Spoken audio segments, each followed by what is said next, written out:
Yeah. Oh, yeah. That's me right here. Let's do this. It's Tuesday.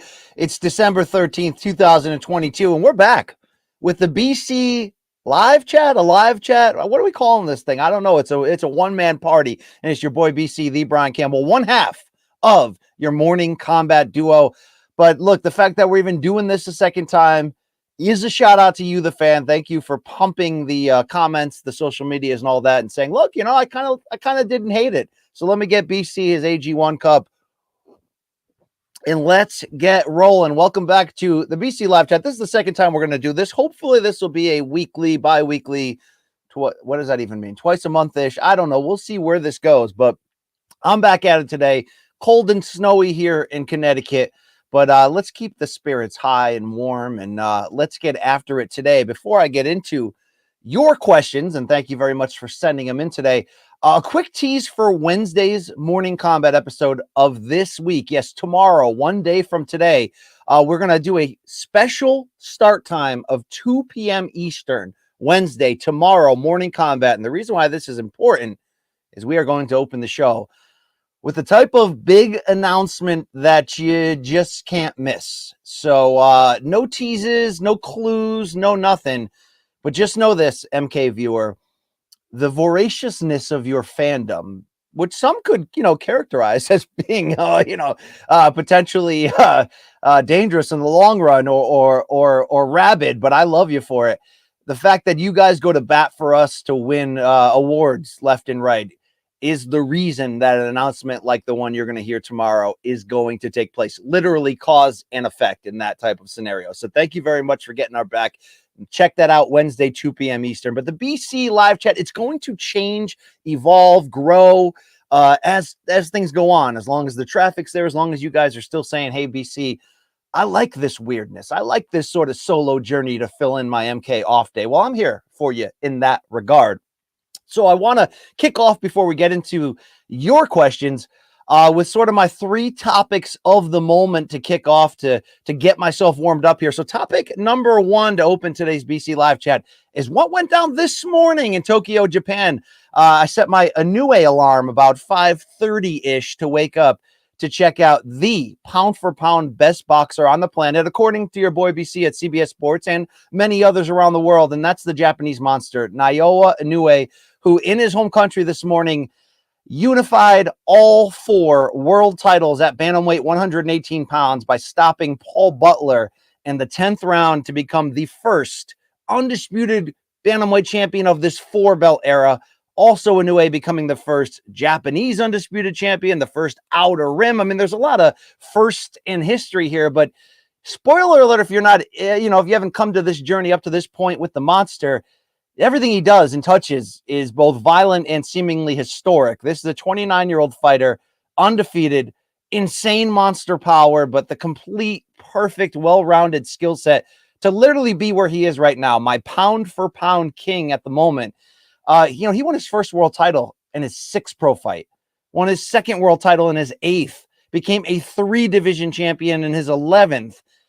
Now he's the undisputed champion in his 3rd weight class and has already announced that this will have been his last fight at 118 pounds. So he can try to tackle a 4th division moving forward at 122, which, as you already know, features names like Stephen Fulton Jr., Brandon Figueroa, who recently moved up to 126, but has always thrown out there the idea of maybe coming back down for one more, maybe a Fulton rematch. But if Inoue now enters that stratosphere, obviously the question will be, can he carry his power up there with him? He has carried his power up there with him each step of the way to get to this point. But let's focus on this morning's fight quickly. And really what we learned, we didn't learn anything new compared to what we already know, that Inoue is that dude, that he's an absolute well-rounded badass. And if you're wondering, has he ever been tested? Has he ever looked human? One time.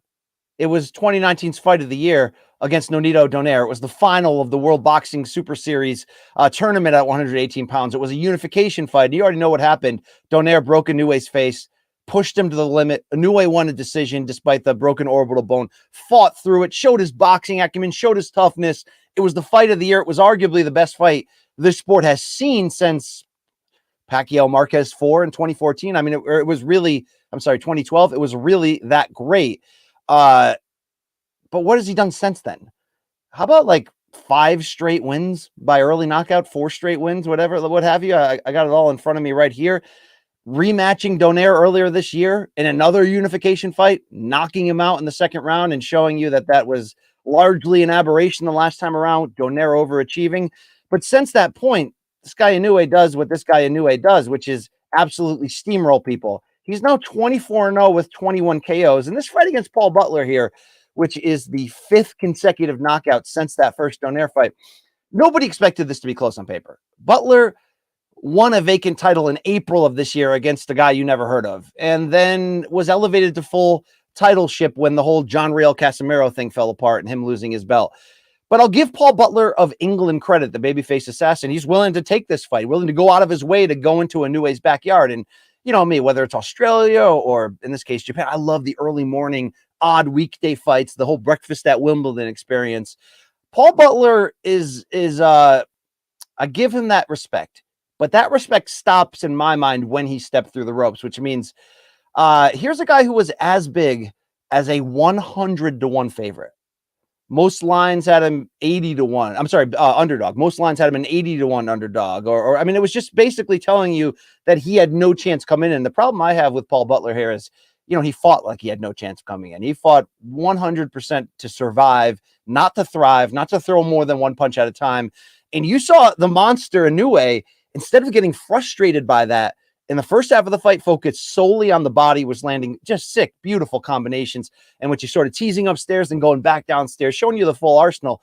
But what I love about Inoue in this case is he didn't get frustrated, didn't do anything stupid, but he did try to slowly lure Butler out. He did the Roy Jones thing with his arms behind the back and landed the punch. He did an ollie shuffle. He was switching stance. He was doing anything to try to bring Paul Butler's guard down to land that big right hand.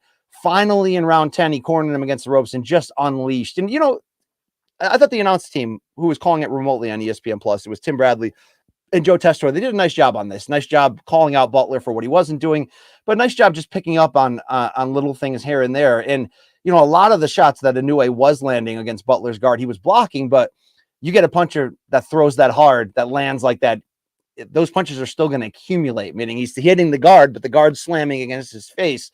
I love that Inoue got off script, got off character a little bit to try to pull Butler out. And then in that 10th round, as I mentioned, cornered him and just unleashed with a sick 4 or 5 punch combination, lightning speed, all accuracy, not only dropped Butler. It didn't look like Butler was going to try to beat the 10 count. The referee got close to 10, saw the guy wasn't going to get up and just waved it off. So I guess it officially goes down as a TKO, but that's a straight, clean knockout, in my opinion.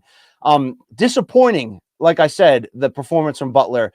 But the fact that Inoue showed so much patience and creativity to track down the stoppage and still get it shows you exactly who the hell he is. Right now, he's the best fighter in the world.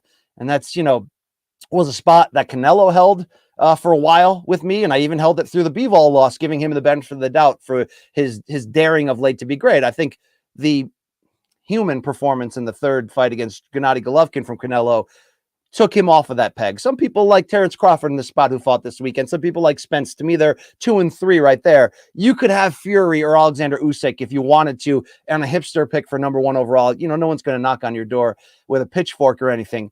But Inoue right now at 29 is the best fighter in the world. And to me, how you show that is, first and foremost, are you a true double threat? He is. He showed in that first Donaire fight, when I don't want to say his power got taken away, because it didn't. It's just that Donaire stood in there and took shots that most guys don't. Nonito Donaire at that point, as an aging 30-year-old, you know, late 30s legend, overachieved, as I mentioned. But what we got to see there was the toughness of Inoue, the ability to box when he really has to. He could do absolutely everything. But he also has that sick, ridiculous, explosive power where when he lands clean with that right hand, people go away. They go away quickly. They go away violently. Butler probably would have went away violently in the first 3 rounds had he attempted to try to throw more than a single jab or a single right counter. Hey, I don't know if you just wanted to say, look, I'm a historical footnote. I tried to go in there and lose by decision and just be happy with that. I mean, to be fair here, Paul Butler as a champion, you know, I said he won the vacant crown and got elevated. He never fought outside of the UK before this and had never beaten anybody of note. And his 2 losses coming in were both on the title level, including one against Emmanuel Rodriguez, a guy that Inoue blew away in 2 rounds. So, you know, barring an injury or something bad happening here, this was going to be all Inoue all the time. But the fact that he pick through the crap, cut through it, and still was able to give you exactly what you want. He's the best fighter in the world. And the idea of him going up to a fourth weight class where there's, again, going to be legitimate questions. Can this guy who started out at 108 pounds carry all the way up to 122? You may think, oh, that's just a 12-pound difference. I've seen guys in the UFC go from welterweight to middleweight. Yeah.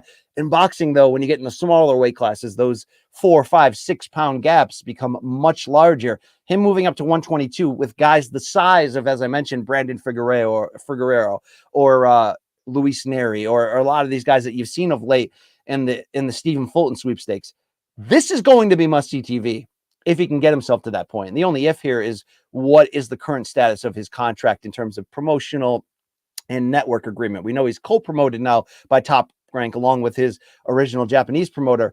But how long is that deal? Is ESPN in for the long run? Can they work with a Showtime, which has the influx right now of top 122-pound names, except for, of course, and be remiss if I didn't mention, the other title holder in the division who's got 2 of the belts, and that's Murodjon Akhmadaliev, who beat Danny Roman a couple years ago in that absolute thriller that could have gone either way and went the distance. Maybe Inoue goes in that direction if we can't cross streams. But either way, Inoue just blew away the competition again and got me really excited about what his future in a new weight class can look like. I mean, Inoue's beaten, God, everybody they could have put in front of him in these 3 weight classes, but in his 4th weight division with questions until he proves it. If his power carries at that same level, will he have to box more? The idea of him going up against an absolute complete fighter in Stephen Fulton Jr., who was in my top 10 pound for pound after the Roman win, fell out because so many other people are parachuting in and out. But, at this point, this is rare. To talk pound for pound quickly, I don't know, most people don't care about it. I think the people that are wrong when they say it means nothing, we don't care about it. It is something. It's the only currency we have to compare or debate fighters in separate weight classes in terms of who would mythically beat each other. I mean, it's the only real thing we've got. And the whole idea that you have to do it, that I think sometimes certain pound for pound voters miss is, to me, the tie-breaking question when you're ranking people is always, how would they be in a mythical matchup if weight didn't matter? If the same advantages and disadvantages that they hold in their own weight class paired against somebody else, keeping their own same advantages and disadvantages that they hold in their own weight class together in this mythical weight class, who would win? I mean, right now you'd be hard pressed to find anybody in that sort of mythical matchup who can give Inoue that kind of trouble. But he's going to find legitimate stiff trouble at 122, and it's going to be amazing to see him try to continue to make history. So fun little, start to our combat week with a little Tuesday morning surprise, but it is Inoue all day, every day, like morning combat here, MK. So shout out to the Japanese monster. My second topic to start before we get into your questions is a little pickup from something I mentioned on Monday's morning combat, and something I seem to be the only person, playing the hi-hat here with the souped up tempo, who's on a roll, yet it's time to go solo, right? Fallen on the concrete real fast. Is your boy BC saying, hey, UFC, you're very successful. Maybe this wasn't the best year you've ever had, but, from a hardcore fan standpoint, this year was great. Didn't finish with a bang. But we debate a lot. What's the crossover pay-per-view fight to make next? What's the break glass, take this superstar, match him with this superstar, and do it? As much as people may not love this idea, I want to just clarify a little bit more why I'm banging the drum so hard for Conor McGregor versus Paddy Pimblett in 2023, preferably in a European stadium, Croke Park, Wembley, I mean, whatever you're willing to do. And by the way, I'd like the UFC to be willing to step up more to the idea of the stadium level. We saw Rousey home in front of a record crowd in Australia that time, in sort of that makeshift stadium. We've seen St. Pierre Shields, was it, in Toronto, and the big ass dome that did so much. I'd love to see the UFC break in Raider Stadium in Vegas, Allegiant Stadium, you know what I mean? Break in something like Wembley Arena or in Dallas, Jerry World, and do a monster event. Well, Paddy versus Conor is that, but you get a lot of people grunting or groaning saying, right now I'm not high on both of those guys. I mean, they're in different trajectories, different places. Here's why, though, I think it actually does make the most sense. First and foremost, it's going to do monster business no matter what you think or who you are. Two personalities like that, one kind of looking like a clone of the other in some ways, or a Conor 2.0, but it's not the same, as Luke Thomas pointed out on Monday's show. People are going to jump out of their shoes to tune in for that. But because Paddy Pimblett looks so human in his fight with Jared Gordon and may have gotten a gift decision, and because the bad PR at the moment is so heavy, because, I hated his reaction in the cage at the press conference to the idea that he may have lost. I hated Paddy coming out and saying, no, I was definitely up 2-0. So I was cruising in that third round. I mean, you can never do that in this game, especially in a fight like this that's this close. But, you sprinkle on top of the Ariel situation right now, is Conor McGregor has only had seemingly bad headlines since the third Poirier fight and the injury, that you may be able to make Conor McGregor a babyface right now. And I know you're all BC with your pro wrestling bullshit. Okay, do I have pro wrestling bullshit that I spew a lot in the wrong spot? Probably. Yeah, I used to be a major fan and journalist of that. But the whole idea of this wrestling mindset that I think it matters when I talk about MMA is really only from a promotional pay-per-view sense. And, Conor was the villain in the second and third Poirier fights. And right now he's in a spot where he's playing the villain very well. And he always looks like he's on some form of drugs, juice, or the recreational kind. And, it's just, he's all over the place. You match this right now, you may be able to get him coming back as sort of this conquering hero against this clone of his that people really don't like. And even more importantly than that is, I'd favor Conor to win at this point. Bigger, more experience. I think it's a no-lose situation right now to put Paddy in that fight. He just showed you Paddy Pimblett, and no one's going to act here like one loss derails a career. I'm not coming at you with that boxing mindset that I think in boxing we hang on way too much. You know what I mean? One loss on the rise, we think, oh, they're a bust. We know what we have here. No, we don't. Let's give fighters a chance to grow and lose and take chances and fight the best. We don't want to encourage a lifestyle in which people are purposely trying to match themselves soft. But this Jared Gordon fight, Paddy didn't look like he won.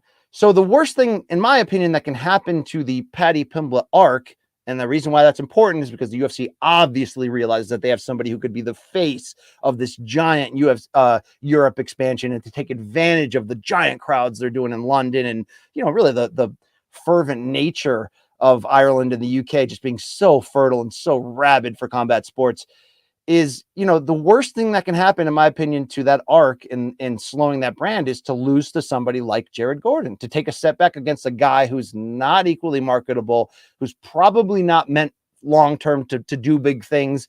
And all that does is kind of expose Paddy. Does this idea, though, lean more into the idea that the UFC would be cashing him out? Yes and no. But here's why, if you do believe this is a bit of a cash out, it makes the most sense. And it's the point I just said. He can't lose here. If he goes in there against a more experienced star who's, had more experience in bigger weight classes, in Conor as the, conquering pay-per-view hero coming back with all the questions, and should he lose, people are going to call him a bust after that or hold it against him? No. He'll have lost to one of the greatest fighters in history and probably be part of one of the biggest fights pay-per-view and marketing-wise in the last few years. But if he wins, he may fix any issues that he had in that Gordon fight, or may be allowed to sort of like leap ahead due to the double down in fandom that being in a fight this would be and the confidence it would give him that, look, he may never be title ready, meaning if the UFC decides his ultimate cash out is keep putting in fights he might be able to win style-wise to get him closer to that title and just give him that one chance, for all we know of what we know about him right now, he may never be good enough to win that title. He's particularly in, a weight class that is known for being deep and dangerous. There's no lose in him fighting to Conor and losing, in my opinion, brand-wise. There's only a double, triple, quadruple gain should he go out there and win or go out there and fight great and lose. Either way, from a promotional standpoint, what's the best thing you could do? Have Conor come back, win spectacularly in front of a giant crowd, and be hailed like a hero doing it. Even if Paddy went in there and got stopped and lost in a fun, aggressive fight, I think that would only propel him to bigger opportunities. And it would take a little bit of the pressure off that this rising prospect who's trying to talk his way into big fights and into your living room needs to be perfect every step to live up to that. You advance him right now to that Conor pay-per-view level, and you get a lot of trash talk in the build, and you get a lot of people going, man, who do I cheer for here? I think that's a way to sort of heal and almost skip some of these immediate sort of step ups that he's going to have to take and win and look good doing so to get closer to that title. We always say in the sport, Dustin Poirier had that choice to open, what, 2020 was it? Do I go in the lane of the title, or do I go chase Conor for a rematch and a trilogy and, life-changing money and sort of an immortal stamp of popularity all time, right? You fight Conor McGregor 3 times, including twice in major pay-per-views. Look at what happened to Nate Diaz. You almost become immortal. And even though I don't think Poirier's brand has reached the solo level that Nate Diaz's did from the 2 fights with McGregor, because Nate Diaz also had the Diaz brother stamp on him. He's and to some degree, though, Poirier, a made man for life. And, a lot of that is the history and the buildup and the fights he took and the way he fights. But he was also part of the last 2 biggest pay-per-views we've seen. I don't think the UFC can lose right now for Conor versus Paddy. And I think from an actual fight breakdown standpoint, I don't think we really know who would win that. There's so many questions about what Conor's going to look like, how his body's going to react to injury, what's he going to have left, can he pass a drug test, all that. Might be time right now to just make the biggest, most fun fight you possibly can, because Paddy Pimblett may never actually get there on his own. He might not. It doesn't always happen. That fight on Saturday was a red flag of a large degree. It could just be an aberration. It could be a bad night at the office. It could be a bad training camp. It could be just a conflux of sort of poor luck in the moment to produce just a bad night out, but we forget it next time when he goes in there and blows somebody away. That's possible. But what if it's not? And what if you can make the biggest fight right now when people have legitimate doubts, making Conor McGregor a babyface in the process? Again, it's pro wrestling logic. It also works in pay-per-view sales, which is why Dana has been so successful, somewhat taking the McMahon, game plan and how they promote. So I know people don't want to hear that, but at the end of the day, folks, it's true. Final point before we get to your questions is this, number 3. NBA breaking news that I got on my phone this morning is this, and I like this move, is that the NBA has decided to change their award naming schemes to honor, heroes of the past, changing the name of the MVP trophy and naming it after Michael Jordan, changing the Defensive Player of the Year award to be the Hakeem Olajuwon one. The Wilt Chamberlain trophy will be for Rookie of the Year. The John Havlicek trophy will now be Sixth Man of the Year, and the George Mikan trophy will be for Most Improved Player, although I don't necessarily get the correlation there on improved, since, Mikan came into the league at an early stage out of DePaul and absolutely dominated, wearing the number 99, winning a 3-peat for the Minneapolis Lakers. But it's good to honor the past just the same. So while on that thread, I know that the NBA did this a couple of years ago. They changed, the Bill Russell NBA Finals MVP. They named almost like a humanitarian social justice award after Kareem Abdul-Jabbar, which is a strong move. But I can't believe I'm saying this as a longtime Celtics fan who's sort of been like a known outed Kobe hater in the Lakers versus Celtics rivalry, even though I probably shouldn't, because I've always respected Kobe's medal. And, like Steven Jackson and myself, he's a class of 96 dude, and I've been following him from high school to that point. But before this change and the recent changes, every award dated back to NBA, for the most part, really dated back to NBA's early history of, the late 40s, 50s, 60s, in terms of, who these things were named after. Even though Jerry West is still alive and still a major part of the NBA and in a senior patriarch role, and, he was as good a executive for years as he was an all-time great player, he's long been the logo. And I think it's always worked from that, that silhouette and sort of the representation that if there's one player that represents who the NBA is, it's back in the day, it certainly was Jerry West.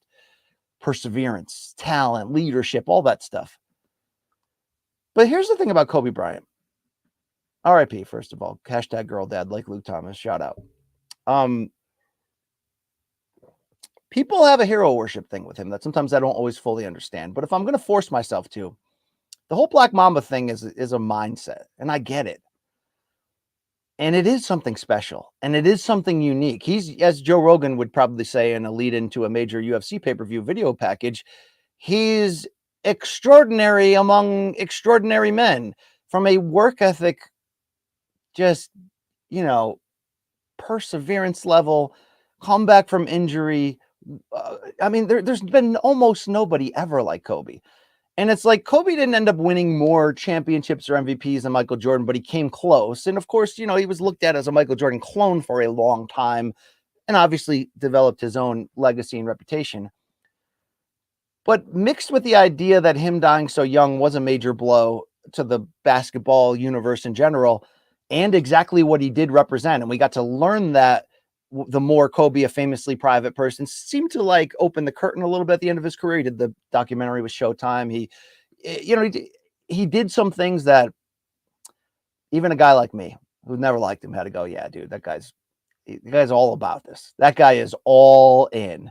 And I think it is an inspiring lesson for all of us. I think the ultimate honor here is Kobe Bryant as the new silhouette. And I think it's time you upgrade. And it's in line with Michael Jordan becoming the new MVP and all that. And for me to say that's a lot. But hey, Kobe, I think you earned it. I think you deserve that. Let's see if the NBA takes me up. What's going to happen first, that or the women's heavyweight division in the UFC? I don't know. All right. What I do know here, folks, is I love you. And this is about you. So we kind of broke down. We got some questions left over from last week. We've been acquiring questions overnight on that community tab on our Morning Kombat YouTube page. You've been sending in from all angles. Shout out to my great and trusty producer, Mikey Mormile of CBS Sports. We've got them broken down into different categories: MMA, boxing, music, miscellaneous, life, whatever you got there. I'm going to bounce around a little bit, take your questions. Let's get this thing rolling for BC Live Chat 2, episode 2. Thank you. All right, from MMA Master, let's kick off in the world of mixed martial arts here. BC, if you fought Luke, I think this means Luke Thomas, in a cage, who would be your dream corner? All right. I love Luke Thomas. I love fighting Luke Thomas when it makes sense to, in a show sense, right? I love competing against Luke Thomas. I don't want to fight Luke Thomas though. At the end of the day, he's a big dude. He's got some fight experience. He's maybe got some emotional trauma that he would probably take out on your boy BC. But if I had to entertain this discussion, my dream corner, I think I'm going Mike Thomas Brown as the trainer. And Mike Brown, ATT. And, Luke and I just got to see him recently. He was in the room when we interviewed Danny Sabatello, who, of course, he's his lead trainer. And I can't wait to get him on the RSD couch one day. I've always loved Mike Thomas Brown as a fighter. He was that dude at the end of the video game in the WEC when Uriah Faber became this crossover surfboard looking star. And, he ran into Mike Brown twice and got handled. And, Mike Brown did eventually graduate. Mike Brown got handled by Jose Aldo because everybody did back then. But he did go on to the UFC, and he had an abbreviated end to his career because of injury. And, he's not a self-promoter, so he's not out here, sharing his highlight reels and reminding people that he was once a badass. But I have so much respect for that guy, and I think he's become a better coach than he was a fighter. And, and I kind of got into that through always hearing Joanna talk about Mikey Brown, who the heck's this Mikey Brown guy? I'm like, oh shit, MTB, that's who they got in their corner. So I'm going to get Mike Thomas Brown. I'm going to get probably Latori Gonzalez. I think that's her name. Coach Latori in the corner, because you do need one hype person. You do need one person to say, oh, you're doing great, BC. I'm not going to get drunk Okamoto like Oscar Willis accidentally had. But, I got Mike Brown for strategy. I got Latori for, guidance, make sure everything's okay. I got the UFC appointed cut man. Hopefully Don House, because he's a boxing guy. Shout out to Don House. Once trained Bermain Stavern to the heavyweight title before Deontay Wilder won a decision over him after breaking his hand. But who's going to be my third person? It's very interesting. I guess it's not going to be James Krause, right? My best chance is to start up that podcast idea I had where him and I would come together as a new spin-off MK duo. Would call it Parlays and Punani. It'd be fantastic, right? Probably not going to be him though. My third person would be no, not Josh Fabia. Please stop that. My third person will probably be Freddie Roach, because I would like to have, Freddie Roach has crossed over a little bit. Bring, the boxing guy, I'll bring a little box with me. He's done some MMA fights. He certainly can adapt the striking there. And, if I'm going to get in there with Luke Thomas, I'm going to have to live and die by the jab. It's the only thing I got. The only fights background I ever have was doing some boxing training and some sparring for a year in 2004 and, getting mixed up a little bit. And, I fought the Lennox Lewis big man style there. Okay. I worked behind that jab. So I'm going to need Freddie Roach to sit down with me, watch GSP cost check 2 as many times as we can and figure out how to close Luke Thomas's eye in this mythical fight. Okay. But, he's eventually going to shoot, right? Nothing a double leg couldn't figure out.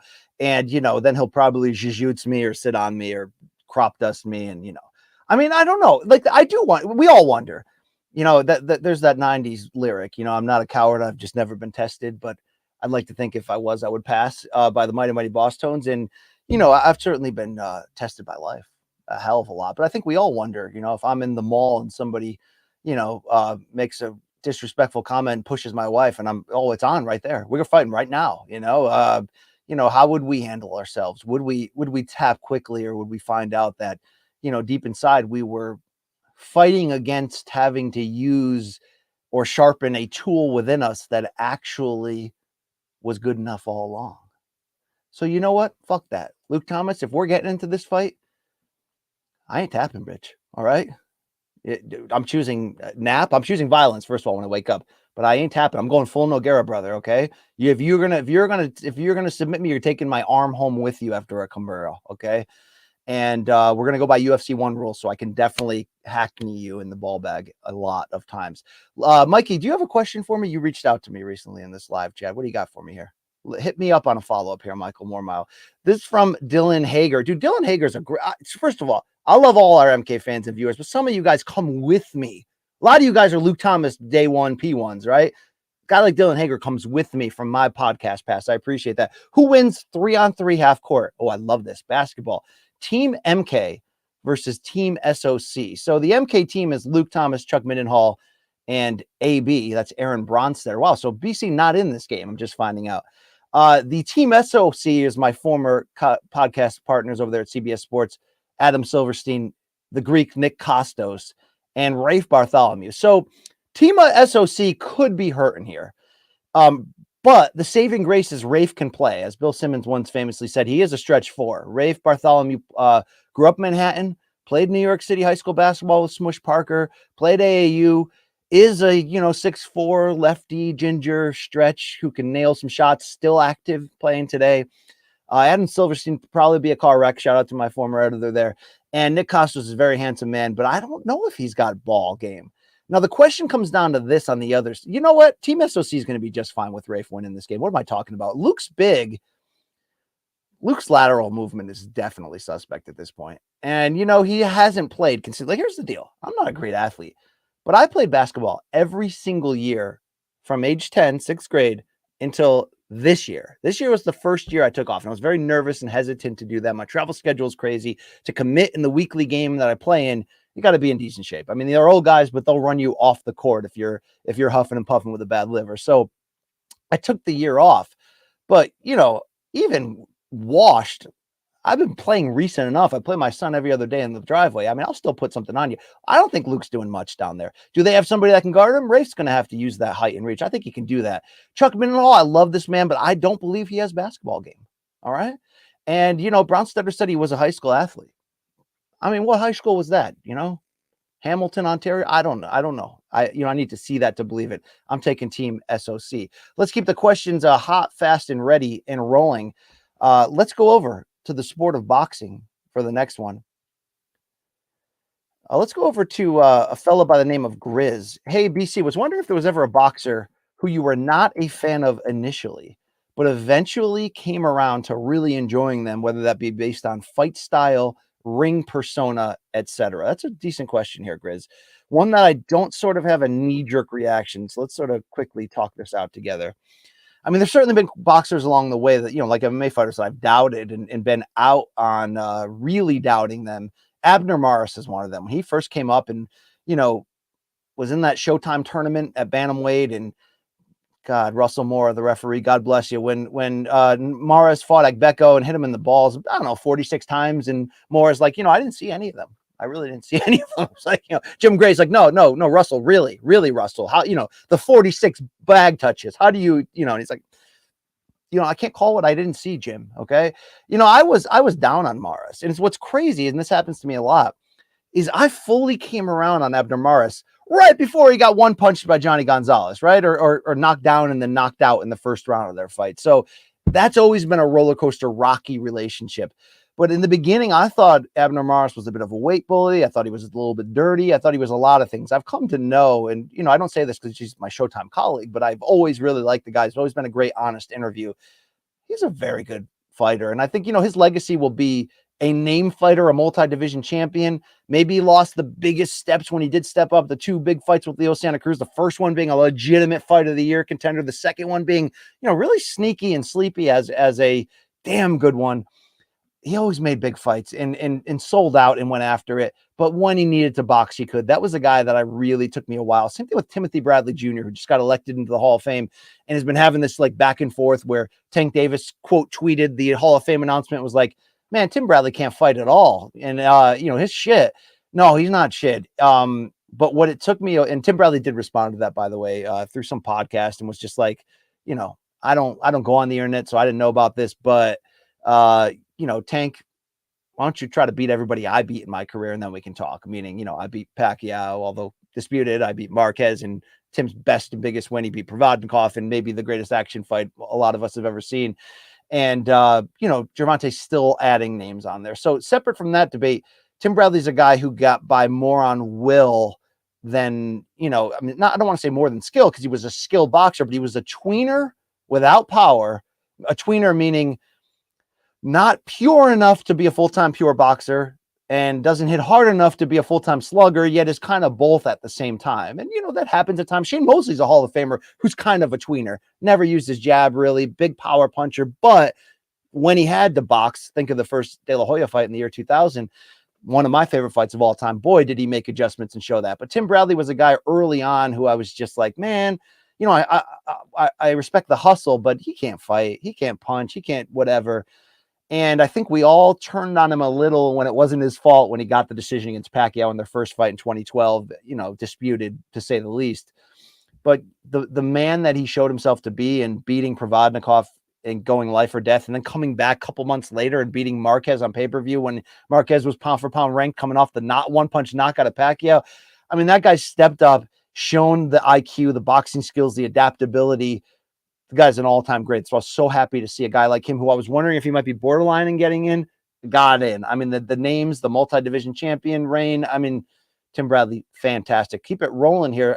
I'm really trying hard not to linger. And I'm a lingerer, not so much in your private space. My anxiety sometimes leads me to believe I should exit conversations, surprisingly, earlier than later so I don't wear out my welcome. I know I talk fast and abundantly, but I'm trying to keep this shit moving for your benefit out there because, look, I am you, meaning when I'm not working, I got the headphones in at the supermarket listening to podcasts I love or whatever. And, let's keep this shit rolling. Let's go over to music here.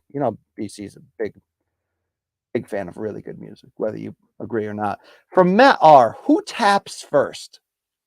Luke listening to Mahavishnu, Love Supreme, or BC listening to any Cannibal Corpse album. So the Love Supreme record that he's referencing, I got it right over here, it's a co-album between Carlos Santana and John McLaughlin of the Mahavishnu Orchestra.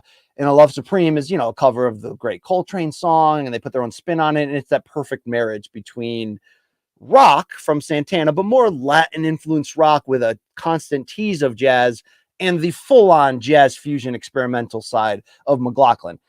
It's a gorgeous, amazing album. But the famous joke is when Luke got in my orange Subaru Crosstrek, aka the Indigo Girl Mobile, the Lilith Fest tour guide. I had Mahavishnu Orchestra, and it was one of the more extreme violin-based tracks. Jan Hammer's jamming out on keyboards, weird sounds coming out. Billy Cobham just hammering shit out on drums. Luke's like, what the fuck is this absolute bullshit? But on the flip side, there's very rare music that I'm just like, get that away from me. It's not that I don't think there's nothing, like, could I find a redeeming value in there if I really wanted to? Yes. But that barrier, that wall that I have to get over, metal, death metal, gross metal, with people screaming, angry, largely unintelligible words, tends to fit that description. I can definitely understand the Rafe Bug's sliding in here. Of course, Rafe Bug's taking Luke Thomas to the hole. You better believe it. Of course, I'll take him to Billy Ho. We'll get two. You can bring Bernard King in here. We're getting two, and we out of here. But as much as Luke was all over me for that, If forced to listen, I do believe, because John McLaughlin's one of the most incredible, experimental, true to his own self and style players. I do believe, especially mixed with Carl Santana when they're trading licks on a Love Supreme. Where is this record? I do believe Luke could hear Jimmy. He could figure it out. He could go, you know what? That's redeemable. But BC hearing George Cannibal, George Corpse Grinder, who I'm sure does great charity outside the ring, the cage, the stage. That's great. But, sings about peeing blood in the meantime. I think I'm going to actually tap earlier on there, because it's not that there's no musicianship there or originality or whatever. I don't know. It's just that wall is so aggressive to get over that. You know what? You got that George Cannibal Corpse can fuck off. I'm sorry. That's just what it is. You know what I mean? If tied down to a chair, I think we can get Luke around on a lot of good music. I really do think we could. Okay. I do. Let's keep this show rolling just the same. Let's go back into MMA for a second. From the Taz 96. Hey, BC, The Rock is making a film about Mark Kerr, the Smashing Machine's life. Can you think of any other MMA biopics that should be made, and the actor that should play said MMA figure? I think we've debated a question like this in the past on like a DM from Donk. But the idea here is somebody that's had such a compelling life in and out of the ring that a movie would make sense. So Mark Kerr, yes, although we did all see that great documentary that really filled in what his crazy life was, going to different MMA tournaments post wrestling and being so outwardly and actively on the juice and living such a crazy lifestyle that produced, rough mental health days and all that. Yeah, I don't, Mark Kerr is one of the most compelling figures in this sport's history in that regard. I'm all in on a The Rock biopic. But yeah, it's got to be people like that. John Jones is creating right now one of the most craziest in and outside the cage walks of an elite athlete we've ever seen. I mean, point blank, this point that I've been making in columns, from multiple places for a while, and Dana White's kind of been saying it too without saying it, is John Jones still to this day is equally the greatest fighter that ever stepped foot in the sport and competed, and the biggest story of what if, you know what I mean? And at the same time, it's like, here's the church, here's the steeple, open, you know that bit, right? Open it up and see all the people. And who's going to play him? I don't know. I mean, isn't Michael Jai White getting a little older here? Michael B. Jordan probably could play anybody at this point. I mean, dude, Creed 3, do you see the commercials in the theater? I can't wait. I can't wait to get to that, okay? And the IMAX with the 3D glasses on it in the 8th row. Believe that, brother. Mikey Mormal, you're right. Sliding in here with Francis Ngannou, you mentioned Glover Teixeira as well, Mikey, would be great stories in terms of their journey to the U.S. So I'd say Francis Ngannou, probably even above John Jones, has the most made for, TV or movie perfect crossover life story of just like, damn. But let's not forget about Ian Heinisch, who went to a European or African prison, wherever it was there in the Mediterranean era of the crime life he lived before. I mean, certainly, I said John Jones, you got to stand by John Jones in that. I mean, GSP is such a compelling personal figure, but sort of lacks that crazy controversy outside. I wonder if Ronda Rousey gets that treatment eventually, because that is one of the mythical careers. Brock Lesnar. Oh, God, Brock Lesnar biopic. Okay. Ngannou 1, Brock Lesnar 2, John Jones 3. There's your answer. Let's not malinger anymore. Is this Eric Raskin sliding in live right here? This is all my friends come out to play here. This is great. Notice Raskin would never join this chat live after 8 p.m. Eastern because he'd already be in sleep at that point. But we know about that. What's the statute of limitations? Rask asks. I'm being pissed off about Mark Wahlberg playing Mickey Ward without red hair. By the way, shout out to our fave Ginger Rafe reminding me about this live chat. Yeah, I get your point. And Mickey Ward is Eric Raskin's favorite boxer of all time, and should be, if you're a longtime box fan, one of your favorites. And shout out to Rask, one half of the Showtime Boxing podcast, Raskin and Mulvaney. And really, I said this before, I'll say it again, Rask, my idol coming into this game. But I wanted to be, my whole career, I wanted to be like Eric Rask. I really mean that. Not the small genitalia or low libido, but more just the, man, that guy's, it's profound. He's profound right there. I have no problem with Mark Wahlberg playing. Now, I didn't love the fighter, but there's some strong acting performances there. Amy Adams, incredible. Who played Dickie Eglin? The dude from, the Christian Bale was all in and tremendous on there. The hair differences. My biggest problem with the fighter was that they considered that Shea Neary fight, which really is one of Mickey Ward's best gritty wins on the road in Europe for that WBU title or whatever that sort of fifth unrecognized belt is. They treated that as the culmination of his career. And get better idols. Good Lord. And really that was, it was a big win. It was a secondary sort of, regional-ish title, but no mention, nothing on the Gotti fights, which really define him, especially that first one. I mean, come on, really? So that's really my issue with those statute of limitations, Ras. But thanks for joining just the same. Back to the world of MMA right here from Lore Khan. Has MMA officially become more popular than boxing? If not, do you expect it to, and when? Yeah, on a whole, this is nothing new. We don't have to go back to the Joe Rogan and Lou DiBella famed Sports Center debate about whether MMA or boxing is better from about 15 years ago that, holds up hilariously to this day. On the whole, people always ask me at the same time, you're a boxing guy, BC. So, I'll always tell you that when the two sports are at their best, and I think even John Anik will still tell you that used to be his. We used to share this sentiment together that when the two sports are at their apex and the best fight you could possibly get, boxing is the better, even more popular. Meaning, when Mayweather comes out a few years ago for the biggest fights possible, it's going to sell more, going to bring across more casual fans than the MMA. But the day-to-day, week-to-week, not only is the MMA a better, more rewarding product across the board, led by the UFC, who are just incredible at promotion and matchmaking and all that. The secondary leagues are also, growing and worth your time, but it's definitely that consistency. And I think overall with from the Fox deal now to the ESPN deal, UFC has gone beyond mainstream. I mean, extreme mainstream in so many ways, big four sport. I don't know. I mean, is it bigger than NASCAR and NHL? Maybe it is. Maybe it is too. I haven't thought about that or updated that in my mind in a while, but MMA is more popular on a consistent basis, and I think regularly across the board. But big event, because of the history and the royalty of boxing, and there's so many ex or closet or angry boxing fans out there who want to become great fans again. They just don't want to deal with the bullshit, but love when they get lured in every 5 years to a big fight. There's still more of them than probably will ever watch MMA. I mean, that's a bold statement right there. You could probably factually prove me wrong, but I think the sentiment might be true.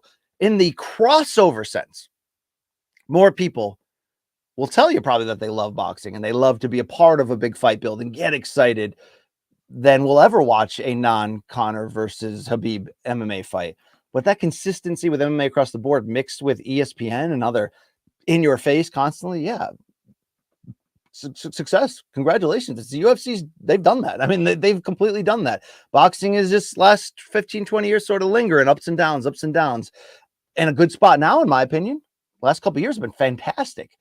But, I'm so addicted at this point that even if it's 2012 or 2014 all over again, two of the worst recent memory years in boxing, or if it's the every other year thing like it was for the last 10, 12 years, I'm still going to be here saying ridiculous things into a microphone, telling you that it's the best sport ever, because it is. Okay, there you go. Let's keep this thing rolling. Let's get weird. Let's go down into miscellaneous here and F around a little bit. All right. From Wake Up, top 3 MK moments. Yeah, that's pretty easy in my regard, because when I think MK moments, I think monumental stuff that I instantly won't forget, that I instantly think of, like, close my eyes and what is Morning Kombat? It's like 3 images first come up. Okay. One is that first live show we did summer of 2020, Conor Poirier 3 in the MGM, Park MGM Sportsbook there. And we did the shoeies and we had a small crowd, but man, they're so P1 MK level, loving and crazy and rabid. I love you guys for being there. And when we did that close and the send off, and Luke did the Marines cheer, and I had the shoe polish hair on, yes, and that was and the fans going nuts. That was special. That felt really special. It was like our fans kissing and embracing us physically, mouth open, tongue ready. I mean, I drank out of that guy's shoe with a hole in it. Jaime is his name, Jamie Jaime, whatever. I know we talked about it in the past, but if that guy's still watching, please, I'd love to have you mail that shoe and we put it on the shelf in the Jersey City studio, which is the grossest, weirdest request ever.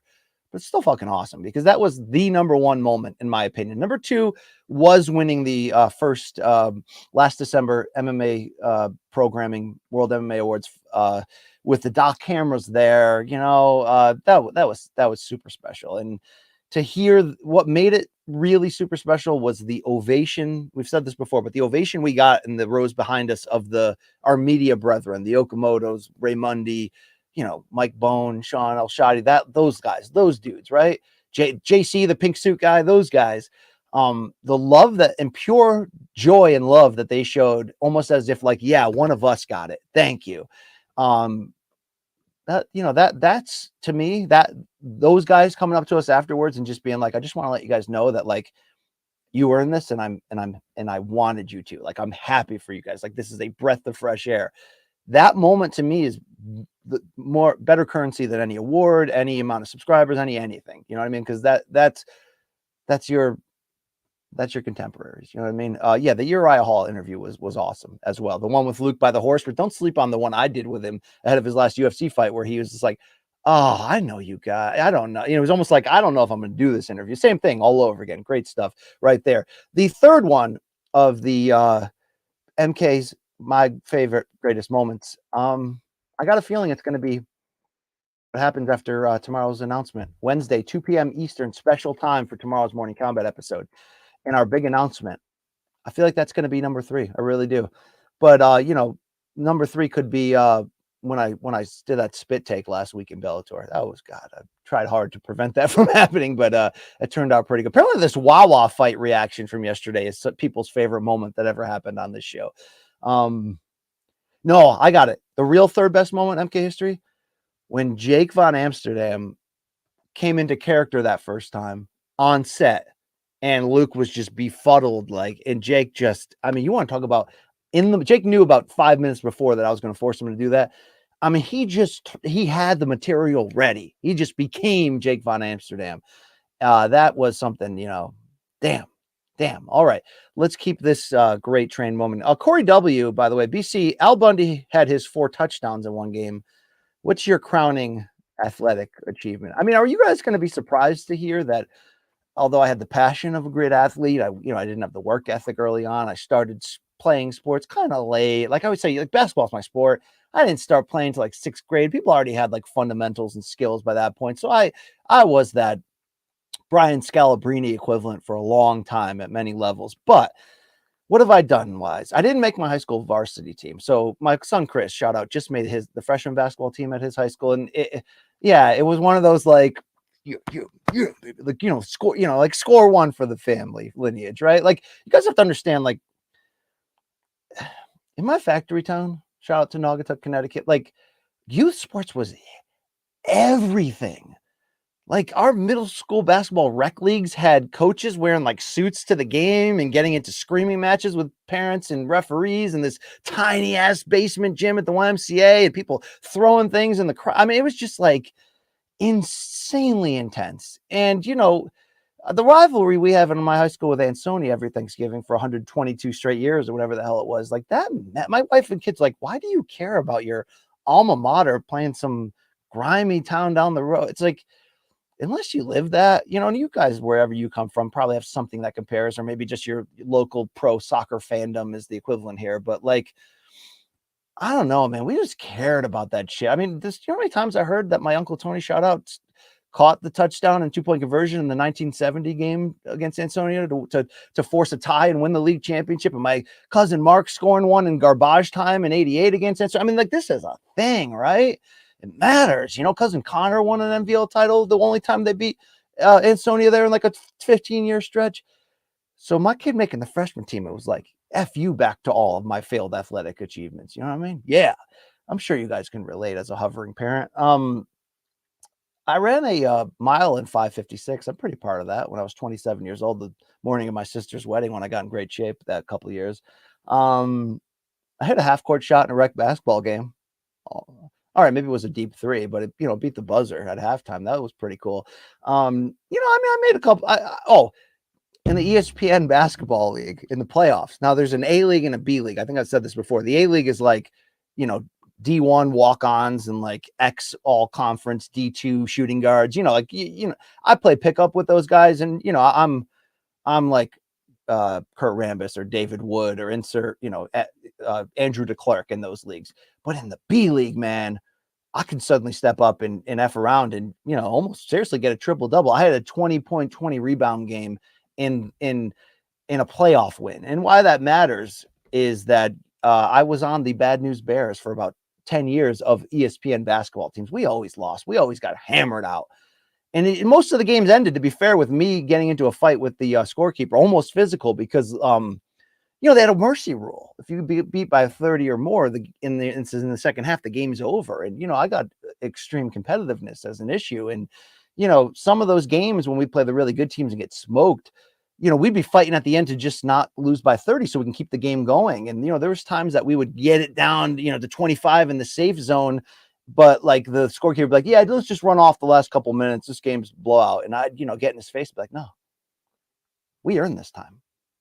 We avoided getting mercy ruled and run off this court.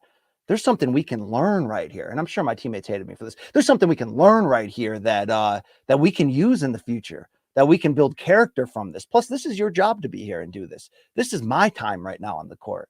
I don't care about that scorecard. And he got in my face and was like, yo, bro, like, what's wrong with you? Maybe you guys should work harder to not get mercy ruled next time. And, I was willing to throw down for the art right there to let you know that for sure, just so I really was. And I had to be held back. But, I have the attitude and competitiveness of an elite athlete. I don't think I was gifted with the body, and I certainly didn't have the work ethic back then. But, if I could do it all over, I'd shoot about 500 3-pointers every single day, and I'd probably be nice out there. But instead, I got to be that sweaty up and under power forward. All right, enough of this bullshit. Let's keep the show rolling here. Let's go back to we got food as a category here. All right, let's go. This is from Wow. Hey, BC, what was the most disturbing combination of fast food that you came up with while being under the influence? I think this would have happened in 2002. I saw Bob Dylan at the Bryce Jordan Center on the campus of Penn State. Wow, that was random, right? Nick, you were there. You're watching from Nocta. You were there at that concert, by the way. And on the way home, I hit the sheets. You know what I mean? I don't mean I took a dump in the bed. I didn't, I didn't do like some like R. Kelly, Cleveland Steamer, hybrid, a crossover project. But I will tell you that I you go to sheets when you're like just blasted, and it's like Wawa. It's like anything else, right? But it's extreme. Sheets is fantastic, and you go up to the computer and you're like, okay, and you're in your good intentions. You're like, okay, I'm gonna get a meatball grinder, or I'm gonna get a turkey and ham, or whatever, But then they're like, do you want to add, 3 kinds of cheese? And you're like, fucking hey, right? And then they're like, oh, hey, you want to get funky? Do you want to add an avocado in there? You're like, I didn't consider that coming in, but I'm actually willing to do this. Then they're like, okay, how about hot meatballs on top?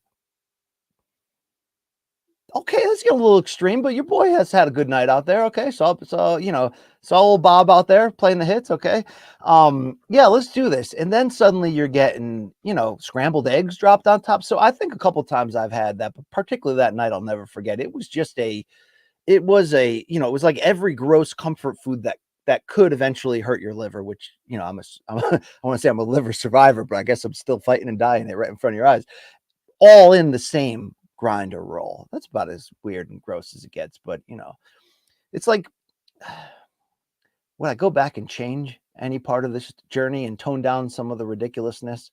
No, because that's how I got here. That's who I am. That's the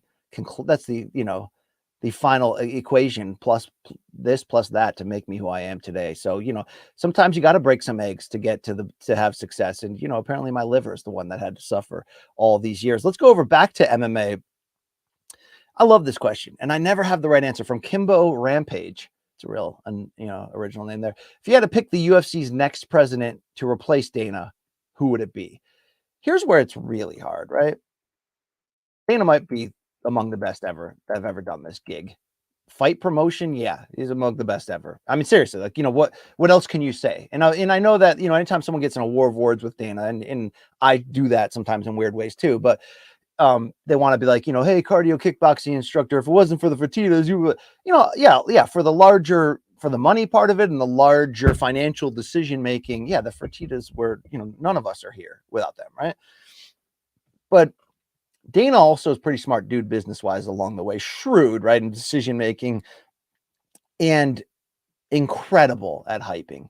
And he doesn't have to hype as much anymore. It seems like now he's just more like putting out fires or being in, sort of steady wars with different fighters or entities. But, the Dana from 2006, 2008, 2013, I mean, the Dana, like, that promoter is as good or better than Bob Arum, Don King, Vince McMahon, P.T. Barnum, right? I mean, like, so replacing that, it's not just, so whenever someone says who should replace it, it's like, I used to always just go, Chael Sonnen, right? And it's like, yeah, you want that personality. Chael would be amazing just from the public facing personality of like lying with a smile and, controlling the narrative. But do you also have that other side of it, which is that intelligence and that shrewdness and decision making and maverick and bullish ways, like DC, I think, just from like a guy you'd love to trust who can represent the brand without being too Chandler-esque, if you get my drift there, would also be good. But you'd have to, first of all, you'd have to pair them. You know how like a lot of Lorenzo's success was like the other half of his brain, his brother Frank, who did the numbers. You're going to need a numbers guy that's not going to be on camera, that's going to be behind the scenes. It's like, that's the one thing. Al Heyman in the PBC, so successful, right? But I always wished Heyman had a public facing guy, his own Dana White. A lot of people thought it could have been Lou DiBella, it would have been perfect. I do think you need that person that represents you, that can talk to the media in that regard. But Al's gonna Al in this regard. But to replace Dana, you need to be a lot, and you need to have somebody behind the scenes that can be the silent business guy, but you need to be that public face and have that. And I don't know if everybody's wired that way, or if it's just natural, like, oh, funny fighter, he'll just slide in. But I do wonder if that successor can be somebody famous, or it's just got to be somebody from the business side who may also have a personality, and that would help, but can just kind of step up and say, this is the direction we're going. All I know is, if it's not somebody that's a charismatic face, I wonder what that does immediately to the brand's power in any way. Because, one thing about Dana is, even though a lot of what he says doesn't feel like it's true in the moment or whatever, you can prove it wrong or whatever, or he's vindictive and all that stuff, is like, there is an integrity part of that he carries large. Like, I never doubt that he can't get something done. I mean, look at what he did in the pandemic. And the Tachi Palace stuff was an obvious, sort of aggressive misstep. And, you can always argue that $750 million that ESPN owed them, if UFC could make their amount of, required dates, was the true motivation. But either way, he makes stuff happen. And when he's in front, it's almost like, before Vince McMahon got removed from WWE, and whoever thought that would happen, right? Short of death, there was always, he would have like a slip or fall a couple years back in the gym and hurt himself. And the company would have to put out a press release saying he's okay, just so stock prices wouldn't dip. Like, from that regard, whoever follows Dana has, monster shoes to fill. So I think, damn, they need to be charismatic and believable. And, if not, I mean, Dana's not really trustworthy, but you believe that he's going to get the job done. And when he says he's going to do something, and when in the standpoint of like, getting into new countries and doing new things, I believe it's going to happen. I mean, Slapdick League, separate thing. Zuffa Boxing, separate thing. In his own lane, yeah, I believe everything he says in terms of their business moving forward and what in his large goals. The guy does have vision, and he does have balls. And there's a lot of those things that when he does one day retire, and we're sort of putting together his legacy / career eulogy, like, what did he all stand for? What did it mean? We're going to say a lot more nice things than we will, oh yeah, by the way, he also was a promoter, car salesman guy too. Yeah, I mean, yeah, he is. He also, it doesn't always take the truth straight on. Yeah, he's pretty damn awesome though at what he does, just the same. And that's not me kissing his ass, because I show up in some of those videos sometimes, but it's just respect of a guy who comes from boxing, which is broken and splintered, and here's a guy who figured out how to keep it all under one tent, and they're still there, fighter pay issues or not. Back to boxing here. Let's go from Patrick. BC, great question. How do you see a fight between Tank and Garcia, that's Ryan Garcia, going? And the fact that these two are supposedly fighting, which is, remember, we're targeted for April 15th, I think is the hopeful date, if they both win their January tune-ups. Patrick says, how do you think that affects Teofimo Lopez, Shakur Stevenson, and Devin Haney's next step in their fighting careers? Immediately, I don't think it affects them, but I do think the whole idea of like this fight doesn't get made if Ryan Garcia doesn't continue to push on Golden Boy and DAZN and say, look, I know you want this to be a 2-network, like real pay-per-view, the old traditional way. It seemed like Steven Espinoza and Showtime the whole time were like, we don't really see what DAZN brings to the table. Ryan can technically do this fight if he wants to. I've heard Steven say that publicly, and then it turned out that way. You know, DAZN's getting a certain level of control on the rights factor, but they're also playing Showtime's pay-per-view on their streaming site. So this doesn't happen unless Ryan Garcia pushes through. So what's the spin-off effect business-wise for the 4 princes, or the 5 princes, as we can now call them, these, you know, these group of lightweightish guys who just look like stars in the future? Is this going to make it more likely that they could potentially fight each other? Yeah, I think it will, because I've always said we did live through the Mayweather-Pacquiao era, which did produce a lot of Floyd followers in the standpoint of like Floyd was so on top of his business. I think we saw a lot of business boxers come out of that era where like people were like trying to selectively do what Floyd did, but you can't really do what Floyd did because nobody's as great a fighter and as great of a marketer as Floyd did put together. But, you know, more safety. Let's stay in our own promotional lane and not try to do it. But, you know, trends are cyclical and happen. And we all want people to go back to where fighters were in the 80s and early 90s, where it was more about glory and, you know, what you succeed in than necessarily the money side of it. But there's also a down part in that is if you look at all those guys nowadays as 40, 50 and 60-year-old guys, you physically, you know, see and hear the damage they took on to try to be great. And was that always the best choice in their long-term career? So while it's cyclical though, so it doesn't have to come back and be as reckless as that, but it can come back to a new generation all kind of join in arms without doing it publicly and saying, we want to be a little bit different and we don't want to end our career without having proven by facing everybody in our time that we are truly the best. I don't think all these guys are like 100% all locked in on that, but I think the spirit of it is starting to permeate. And I do think Tank versus Ryan Garcia opens up those doors to start to believe, because we just saw now a superstar in Ryan Garcia push back against the powers that it sometimes feels like he's working for, but the reality is they're working for him. So, you know, business-wise, no, it's not going to always be easy to take a guy who has a deal with just one network and try to make these things happen if both networks aren't willing to share on a 50-50 level. Sometimes they do when the fight's just big enough and we got to that point and it made sense. Other times fights don't happen because of that.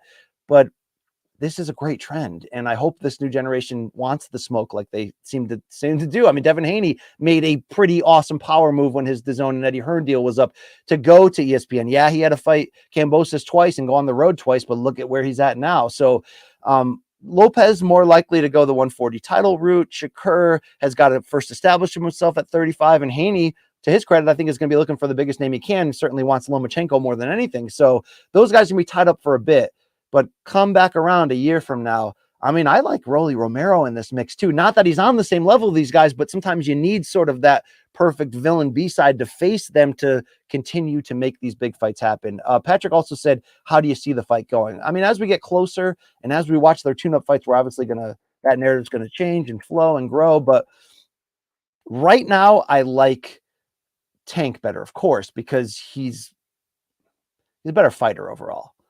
And I think his power is better because he's got better accuracy and setup and control. But you cannot overlook 2 factors: the length and reach, the height and reach difference, which is a lot.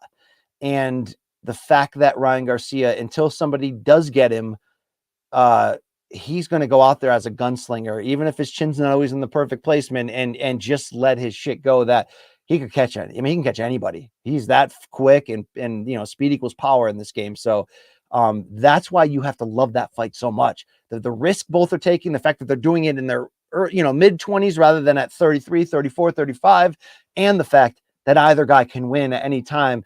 Also, it helps they're bringing in 2 massive young fan bases that don't seem to, cross over, that are separate from each other. God, I love that fight in so many ways. I also love that as much as we can look at what they've accomplished and who they are pound for pound wise and go, okay, Tank definitely the better fighter. But Rye guys, and people hate when I say Rye guy, but that's cool too. Rye guy is a, I mean, is he the last of the American Gauchos? I like to believe myself and, Martine Bader from Showtime and PBC are, but Yeah, yo, he's a gunslinger, right guy. You know, he's a pretty boy one, but he's going to go out there, and when he loses, it's going to be spectacularly. He's going to stand in that pocket and try to win that fight. And damn, does your boy BC respect that? All right, we're nearing the end here. I could go on forever. Damn, I'm having a good time with you guys, but trying to mix it up and get around the best I can here. Let me see what else here we got going on.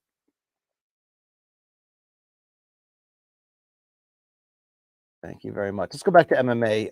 Richie Z says, if you could have a Grand Prix type tournament in any weight class, what would you choose? I think right now, without question, I'd choose light heavyweight because of the fact that, like, Prohatska might be the best light heavyweight, might be, but yet we're not going to see him for a while. And will he ever be the same? And I thought Ankalaev was, and I thought he actually won that fight, but he also didn't kick the damn TV screen in, and he now loses the chance to fight for the title because of it. The parody is crazy post John Jones. And, you know, respect to Jan Blachowicz for the performance over the weekend, plus being the only guy to, you know, defend the title during this post John Jones era. But yeah, right now, God, that would be awesome to see that. That's when I'd want to see somebody like Jamal Hill get the chance to prove it to us right there, rather than necessarily the way the UFC are doing it now. But still, Glover versus Jamal Hill is a badass matchup, so I can't wait. Separate from that, they're so deep at bantamweight, the UFC. God, would I love to see a tournament there.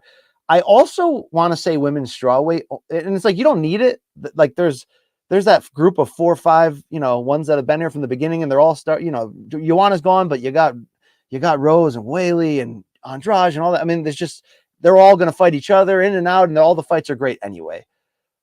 But just for the pomp and circumstance of it for women's strawweight, which would be the only UFC division you could really populate that.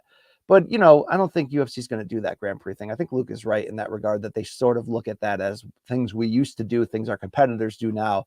All we do is make big time money and, you know, take a lot of money, make big money, make big events, all that stuff. Keeping it going here. Let's head on down the line, back to music. Let's do this. Max M says, BC, if you were a fighter, what would be your walkout song? I've answered that many times. I think right now I'm settling on, and even this may not pop you, but that's fine because I need something aggressive rock and roll riff. And I mean, is there a better opening riff than Mean Streets by Van Halen? When it's like, I mean, it's just gonna, you know, it kicks the doors in, right? And that's exactly what I'm looking for. Okay, I want to kick those doors and get myself fired up to distract from the fact that I would be shitting my pants on that walk out there, even if I was a successful trained professional. That's why I love when people are real, meaning like Rashad Evans, straight up tell you, be raw and real in front of you and say, yeah, dude, I almost threw up or was nervous or questioning why I'm doing this before every big fight. It's human. It's natural. And while I do respect that some people have the ability to sort of just block that without necessarily being a sociopath, or delay that, or just kind of hide it from themselves, the reality is, man, you know, we are humans. And even if you feel like it's in your DNA, Dana, to be a fighter, you know, I would need something that would remind me, to distract me from the reminder that I'm about to shit my pants. So that would be that. Also, you know, hopefully I didn't eat in a gas station on the way there, and the shit the pants would be inevitable. Let's go back to food here. This is JP. I think it could be Nova Scotia's own Jay Paquette, who says, family gone for the weekend and BC is home alone. What is your go-to no holds barred cheap meal and snacks?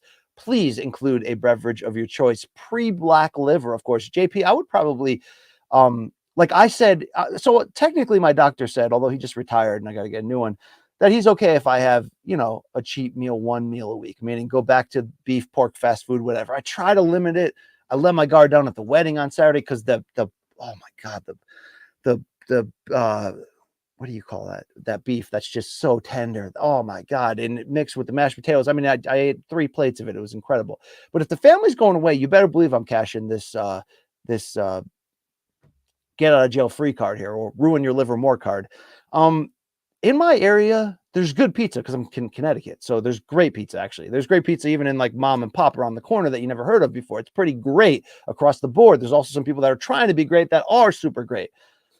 But BC comes from a factory town, and in my factory town, even though Portnoy and company gave them a shitty rating, but to be fair, we're now generations in, and it's like the kids are cooking. Do they have the same fervor as the drunk old men who used to make the perfect pizza pie at my Naugatuck, Connecticut hometown Mike's Pizza Palace? Maybe not. But in its prime, when I would eat there, like, what, you know, BC, what went wrong with your body and your liver? Mike's Pizza Palace largely went wrong. You know, it worked in tandem with the gas stations over the years, but this is pizza made by aggressively drunk Greek men who just put that Greek style. What is Greek style pizza, you may ask? Extra everything.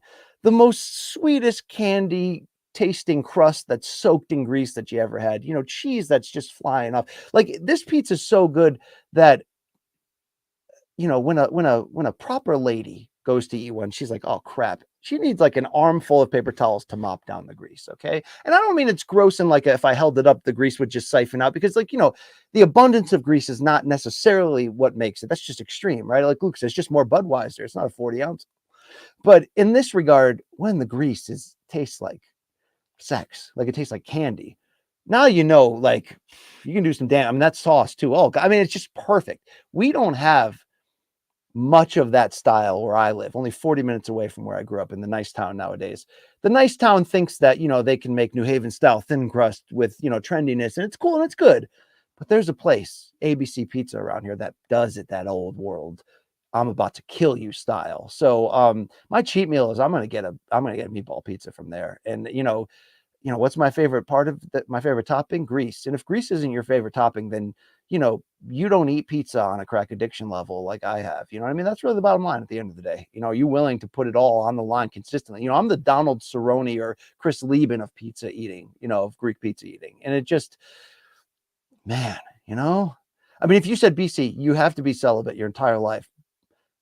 No, BC, you didn't have to do this most of your teen years. You just did that because you had no game. But no, let's say you had to be celibate your whole life, but you could eat this pizza until it killed you. I mean, look, you know, I mean, I treasure all my conquests, but you know, damn, right? Damn. Oh my God. All right. So that, and you know, the snacks would definitely be a bag of smart food because, you know, when I'm at my fattest, I'm trying to take down the biggest smart food bag they have in one sitting. You know, I mean, that's great. What am I drinking? I don't know, black cherry soda. Is that illegal of me? That's probably going to be the best sauce to chase that with in that regard. All right. They're trying to get me to wrap here, but I got a couple more for you. Let's go back to this music here. Michael M says, BC, I love your taste in music. Thank you, brother. That means you got good taste, right? I share a strong connection with the Grateful Dead and any bands past and present whom have their origins in the space of artistry. Wow. I believe he's saying artistry in like a jam sense, but it also might be in a merging of genres, which really what the Dead and the Allman Brothers, Marshall Tucker Band, they did so perfectly is merge all those crazy genres together. He says, have you ever had a spiritual awakening while experiencing any of this style of music live where it shifted your perspective for all your days to come? So if so, give a most memorable example. That's a great question. And I've had so many, you know, transforming concert moments. You know, sometimes it's just one note or it's one cover song or one, you know, encore that you didn't expect, or, you know, they jammed one song into another, or, you know, all those moments have been, you know, life-changing. But I think his specific question is about a style of music I may not have loved or realized I loved. That's interesting because that would mean essentially that seeing the band live first, and so, you know, that's why I used to love to go to the festivals so much. I went to Bonnaroo, went to Austin City Limits, because you have the chance to stumble upon so many acts you never would have. I don't know if I have an answer to this specific question, like at a concert. There's been many times in specific listens where it was transforming. I mean, the pandemic, when I bought 600 records and turned my life around in this category and went so deep and was like, holy shit, the 70s were badass. How did I only listen to Led Zeppelin and the Rolling Stones and, you know, insert 5 or 6 most famous rock and folk rock acts and not go deep into progressive rock and jazz fusion and psychedelic rock? And, you know, I mean, just damn.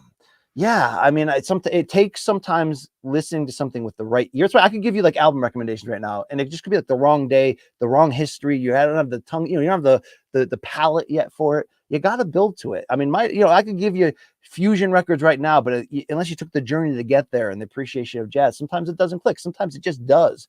But I've had those awakening moments separate from concerts with the headphones on constantly in the last 2 years. And it's led me down some pretty cool roads. And, you know, I am sort of threatening to go down that road in this whole idea of progressive metal as well, which would be a nice sort of expansion and merging of multiple worlds. But my recent runs into, you know, God, just pure jazz fusion. Damn. I mean, it's been some of the most rewarding turns into, you know, Chicago and Blood, Sweat and Tears and sort of the, orchestral horn-based rock and roll as well. Stuff I thought, was the most sterile music you can ever hear in your life.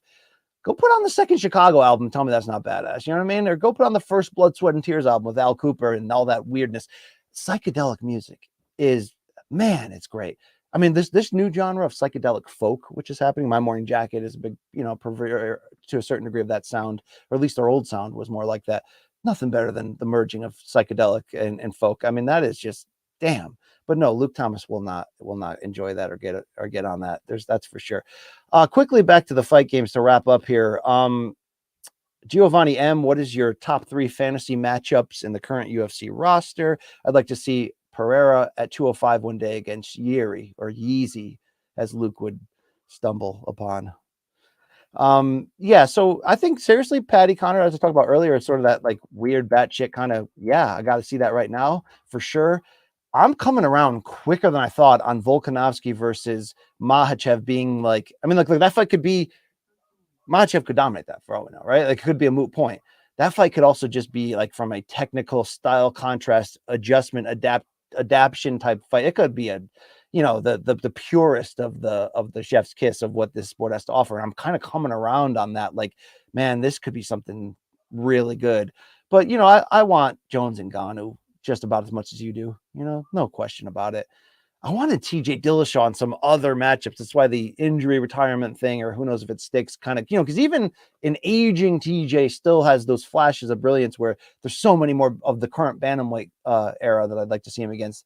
That's not going to happen. But I'm intrigued on the idea of a late in his career Brian Ortega moving up in weight to just try to make crazy fun matchups. I'm also intrigued by that as well. But yeah, I mean, I want Khamzat to be tested just as well as anybody does for the welterweight title. I mean, Adesanya against Prochazka is mind-blowing to me what that would look like. Really is. All right, 2 to close here. Quick ones. Pain Creation says, hey, BC, how long after getting into boxing did you get into MMA? Did you take a while to come around to liking it as much as boxing? So my MMA journey has been somewhat parallel with my boxing journey, but it's take different runs. So I got into boxing in the mid 80s, got serious into it in the early 90s, fell off in the late 90s and early 2000s, but yet was still kind of around it. Simultaneously watched the early UFCs on the pay-per-view black box with my dad, but did stop watching when it kind of started going off pay-per-view and you had to really seek it out. And I knew what was going on in the of UFC, but that's really the area where I was the weakest on a day-to-day. It wasn't until I was at ESPN and Rampage versus Liddell happened that was the first pay-per-view for MMA that I saw the ESPN culture adjust to and go, okay, this is that weird other sport that we don't talk about a lot, but this fight, this is going to matter here. There's personalities, they're going to bang, all that. That was a big part of that in me getting back in. And from that point on, I was working in MMA at ESPN in various roles behind the scenes that, from 2008 until now, the daily news cycle. Yeah, I've been all over, but there's certainly in and outs. I wasn't necessarily watching, that stretch where like Shamrock was fighting Randy Couture. A lot of those fights I caught up on a few years later in terms of the gaps. I'm a filthy casual in some regard, of course. Do I know a wrist lock from a wristwatch, as they would say in pro wrestling? I know some shit. Sometimes I play the fool for comedic purposes. Sometimes I do wonder, and I do go to a therapist, but I've been trying to therapize myself my whole life. If I try to subconsciously project as being more country bumpkin than I am, to lower your expectations so then I come over the top and win you over. That's the thing I've been struggling with. Am I really just subconsciously doing that, like a bait and switch? Maybe I'd be a good promoter at the end of the day. All right, let's close up this week's with 3 recommendations to close here. These can change week by week. We used to do something like this on Fridays on Morning Combat, but went away from it. Today I'm going to hit you with song, album, and fight. So BC's 3 recommendations to get us out the door here on this Tuesday. Thank you very much for joining. Song. It's a weird random one here, but it always ends up coming back up in my title playlist here. It's from a forgotten band that's no longer together from Australia called the Middle East. They play a very indie folk style, but they dabble in like ambient and experimental sounds at the same time. The song is called Blood, and it comes off of 2009's The Recordings of the Middle East. Although this band did reunite a couple years ago, they've not been active for a long time. I did see them on some cool South by Southwest YouTube streams back in the day and was like, holy crap, this song Blood starts slow and haunting and creepy, but just kicks into a hell of a jam late. They've got some weird instruments mixed into the regular flow as well. The song is Blood by the Middle East. Put it on. I think you'll be entertained. My album recommendation for the week is a shocker here, okay? Shocker. Knew about this record my whole life. My dad used to play it on cassette. Everybody knows the hits in the MTV videos. But when I'm now getting into vinyl and adding something, Paul Simon's Graceland from 1986. Look, we know it as the record that Simon somewhat controversially mixed his sound with that of, you know, more traditional South African music and rhythms. I wanted to not like it. I don't have a ton of 80s records, but I certainly am looking out and picking out the ones that fit more into my wheelhouse and that weren't of its era. This is not of its era. This is something so different for Paul Simon, the famous singer-songwriter, dipping a hard left turn into world music. But I expected this to be really commercial. Like, I love me some Steve Winwood, but I love his late 70s solo stuff that's more jazz influenced or progressive and different genres mixing than I necessarily love his commercial run in the mid 80s. Although look, Back in the High Life is a great record, but it's heavy commercial and it's very of its time. There's a genius within that, but you get my point. Paul Simon's Graceland is from like another world and it holds up today. And I was really blown away going song by song, how brilliant across the board it is. And yeah, he got criticized for not only breaking the apartheid thing of the artists at the time of the American boycott against, going there to perform or doing any business with there. And he broke that. He also got blamed for kind of stealing this music, the South African street music called Mbakanga, I think it's pronounced. Either way, dude, it sold 60 million copies. It's won the Grammy for Album of the Year, but it actually holds up with the mix of pop, rock, and sort of world beat. There's some great special guests on there, from jazz legends like Alphonso Johnson, Randy Brecker, and Steve Gadd, to the Everly Brothers and Linda Ronstadt on background vocals. Simon also produced and arranged it. So anytime guys are going to that next level in that regard, I can appreciate the art, but I'm shocked it was that good. I'm really being serious here. I always knew the hits. The hits are great, but when you hear the hits in the context now of the album, Diamonds on the Sole of Her Shoes, damn, that's some brilliant shit. We close with BC's final recommendation. It would be Fight. If you're a boxing hardcore, you know about this one, but if you're cash or filthy or have only come to the box of late because of MK, go on the old YouTube machine and hit this up from 2007, Wembley Arena in London, for the WBO interim lightweight title, when criminally forgotten in recent years, all action star Michael Katsidis from Australia, Greek background, basically like the international Arturo Gatti, to be fair, when he went in there for his first meeting against England's Graham Earl.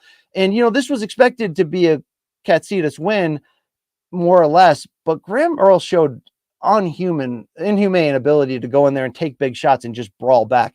This fight went 5 rounds. It was a fight of the year contender. And it was the first in a 4-fight series in succession over 14 months in which Michael Katsidis went from international dude to top billed boxing action star. This Graham Earl fight, the Sar Amansat fight, which is massively underrated because Sar ended up having a brain bleed and retired for a while afterwards, but that fight's a war. Then the Joel Casamayor and Juan Baby Bull Diaz fights, which a lot of people remember because it was more on American television. Those 4 fights in a row, action-wise, you can put up against anybody. But what I love about this fight is Katsidis, who's a maniac, kind of met his match in Earl, who is raw and didn't have the skill, but had the equal amount of heart. Earl knocked down twice in the first round. He goes down again in the second. The referee ignores the corner throwing in the towel to stop the fight because under the British Board of Boxing control, your referee can just kick the towel out and be like, no, he's fine. As soon as he does that, Graham Earl comes alive, ends up getting a knockdown on Katsidis on a standing 8 count. There's cuts. It's a standing brawl. Do not miss it. It's the first. Don't watch the rematch. That was unnecessary 7 years later. 2007, Graham Earl, Michael Katsidis. All right, I gave you 90 minutes of rambling, and I don't know. We'll see if you like it. Let me know. Got more where this came from in the future if you're down. My name is Brian Campbell. That was the inside of my brain. Hopefully you connected with parts of that, or at least were entertained by my rambling and fast talking. Morning Kombat is typically every Monday, Wednesday, and Friday, 11 a.m. Eastern on the YouTubes. Me, Brian Campbell, Luke Thomas We win awards for this shit, whether we deserve it or not. But tomorrow, Wednesday, December 14th, a special start time of 2 p.m. Eastern time, a regular morning combat episode with an irregular special announcement to open. I think you're going to like it. It's big. It's big. It's big. Guys, it's pretty big. I mean, that's why I wish she said. I mean, it's pretty damn big, guys. All right. I mean, yeah, I've seen it. It's pretty big. So check that out, 2 p.m. Eastern tomorrow. Special thanks to Mikey Mormile on the ones and twos for helping me present this to the people. It's my painting for the week. I haven't painted in a while, right? It's my painting for the week. Enjoy it. I mean, what do you see here? I don't know. You may see yourself if you look close enough. You may see a portion of your own soul. But BC's got to go. 2 more awards. We out.